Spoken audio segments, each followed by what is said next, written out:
میرے نزدیک ہماری اسٹیبلشمنٹ، ہمارے لا انفورسمنٹ کے ادارے اس بات کے ذمہ دار ہیں کہ یہ بدامنی ان کی نااہلی کی وجہ سے، اب میں اس کو نااہلی کہوں یا شعوری طور پر ایسا کیا جا رہا ہے کہ اگر انڈیا سے لڑائی ہوتی ہے تو اتنے بڑے انڈیا کو 4 گھنٹوں میں لپیٹ دیا گیا، اور یہ 40 سال سے ہمارا خون بہا رہے ہیں، ان کے مقابلے میں ہم قربانیاں دے رہے ہیں اور قربانیاں دے رہے ہیں۔ یہ لفظ قربانی بھی کوئی عجیب سی چیز بن گیا ہے کہ مسلح گروہ بھی کہتے ہیں ہم نے قربانی دی ہے اور ہم بھی کہتے ہیں ہم نے قربانی دی ہے، قربانی کا سہارا لے کر اپنے آپ کو برحق ثابت کرنے کی کوشش کرتے ہیں۔ ہر گروہ کہتا ہے میں نے قربانی دی ہے، باطل بھی کہتا ہے میں نے قربانی دیا ہے، حق والا بھی کہتا ہے میں نے قربانی دی ہے۔ یہ کون سی دلیل ہے؟ بات تو یہ ہے کہ قوم کہاں کھڑی ہے اور تمہاری ذمہ داریاں کیا کر رہی ہے۔ تو اس اعتبار سے بھی اس دہشت گردی کا سدجواب ضروری ہے۔ ہمیں واضح موقف جس طرح اس دن لیا تھا آج بھی لینا چاہیے، جرأت مندانہ لینا چاہیے کہ تمام مکاتب فکر، علماء، مفکرین پاکستان کے اندر دینی مقاصد کے لیے صحیح لیکن مسلح جدوجہد کے ذریعے سے نہیں۔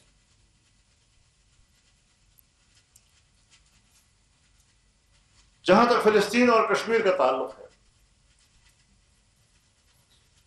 پہلے اگر ہم کچھ کشمیر کے بارے میں بات کر لیں، میں کشمیر کا کوئی 8-9 سال تک چیئرمین رہا ہوں۔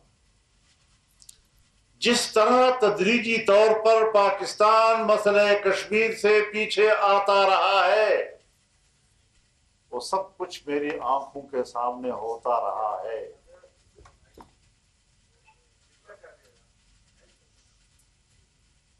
لیکن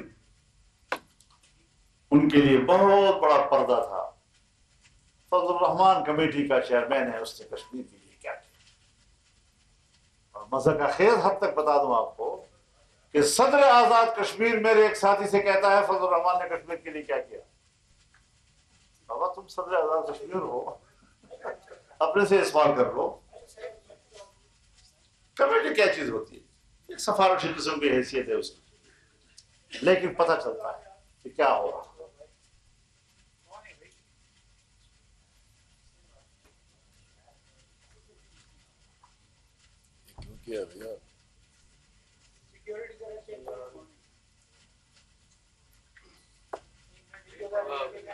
بس چلو۔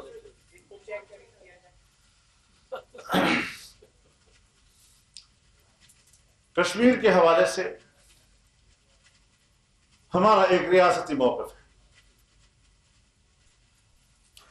ریاستی موقف بڑا واضح اور غیر مبہم ہوا کرتا ہے،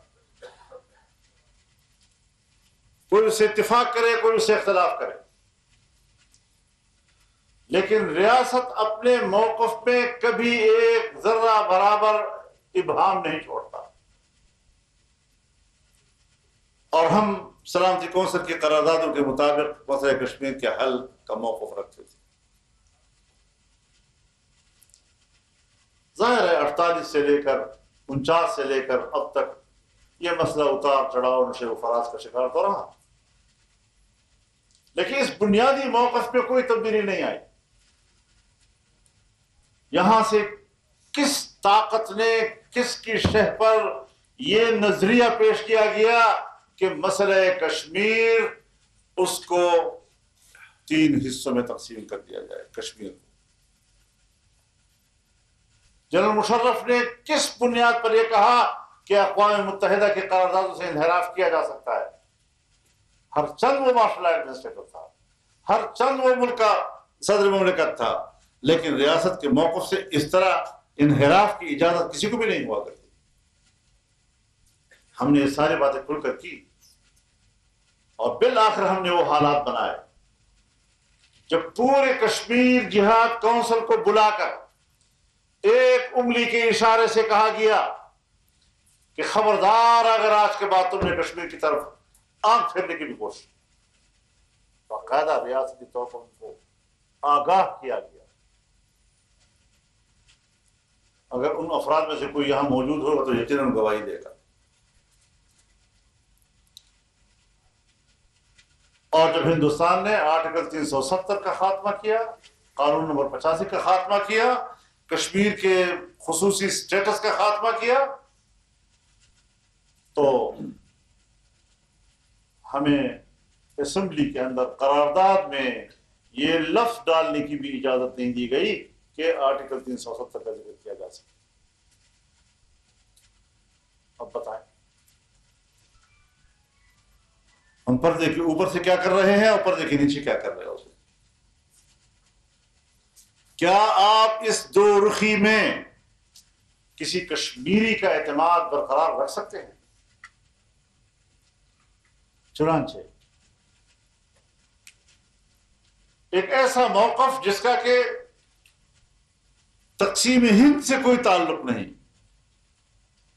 وہ موقف پروان چڑھا، خود مختار کشمیر کے نعرے لگے اور لوگوں نے، نوجوانوں نے اس پر اپنی رائے دی. ہم کس حد تک اس کو کنٹرول کر رہے ہیں کچھ الگ. دوسری طرف ہم نے فاٹا کا انضمام کیا. آپ شاید مجھ سے اتفاق نہ کریں، لیکن ہم علی وجہ البصیرت سمجھ رہے تھے کہ جو کچھ ہو رہا ہے غلط ہو رہا ہے. فاٹا کے سٹیٹس کو ختم کر کے کشمیر کے سٹیٹس کو ختم کرنے کے لیے راستہ ہموار کیا جا رہا ہے. خطے میں امریکہ کے عالمی ایجنڈے کے تحت جغرافیائی تبدیلیوں کا آغاز کیا جا رہا ہے. اس سے سب کچھ کہنے کے باوجود نہیں سنے.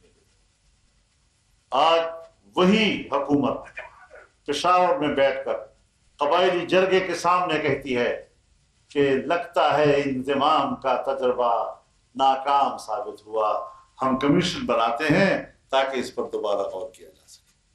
کیسے دوبارہ غور ہوگا؟ اب تو اگر آپ انضمام کو توڑیں گے تب بھی صوبائی اسمبلی سے 2/3 اکثریت منظور کرنے ہوگی قرارداد، اور وفاق سے بھی آپ 2/3 اکثریت تسلیم لانی ہوگی. اگر آپ اس کو دوبارہ صوبہ بنائیں گے الگ سا، پھر بھی ان مراحل سے گزرنا پڑے گا. اگر آپ اس کو صوبے کا سٹیٹس دیں گے تب بھی ان مراحل سے گزرنا پڑے گا. اب تجربہ بھی ناکام، پیچھے جانے کا راستہ بھی نہیں رہا. قبائل کدھر جائیں گے؟ دربدری کی زندگی گزار رہے ہیں، اپنے گھروں میں مر رہے ہیں. ڈرون حملے فوج کی طرف سے بھی ہو رہے ہیں، طالبان کی طرف سے بھی ہو رہے ہیں. ان کے پاس بھی ڈرون صلاحیت موجود ہے. اس میں بھی شہری مرتے ہیں، اس میں بھی شہری مرتے ہیں، بچے مرتے ہیں. اس ساری صورتحال سے ہم نمٹ رہے ہیں. رہی بات فلسطین کی، کچھ لوگ اس کو زیر بحث لاتے ہیں 2023 کے 7 اکتوبر کے حملے سے. یہ غلط نظریہ ہے. اسرائیل اور فلسطین روز اول سے حالت جنگ میں. اس سے پہلے بھی جنگیں ہوتی رہی ہیں، چھوٹی موٹی جھڑپیں ہوتی رہی ہیں، اور عربوں کی سرزمین پر وہ قابض ہے. سن 1967 کی جنگ میں جہاں جہاں اس نے قبضے کیے، اقوام متحدہ کی قرارداد کے تحت یہ قبضہ ہے، یہ اسرائیل کی ملکیت نہیں ہے، یہ اسرائیل کی سرزمین نہیں ہے، یہ متنازع زمین. کیا امریکہ کو اس بات کی اجازت ہے کہ دنیا کے کسی متنازع علاقے میں اپنا سفارتخانہ کھولے؟ کشمیر متنازع ہے اور کہے کہ میں تو کشمیر میں سفارتخانہ کھول رہا ہوں.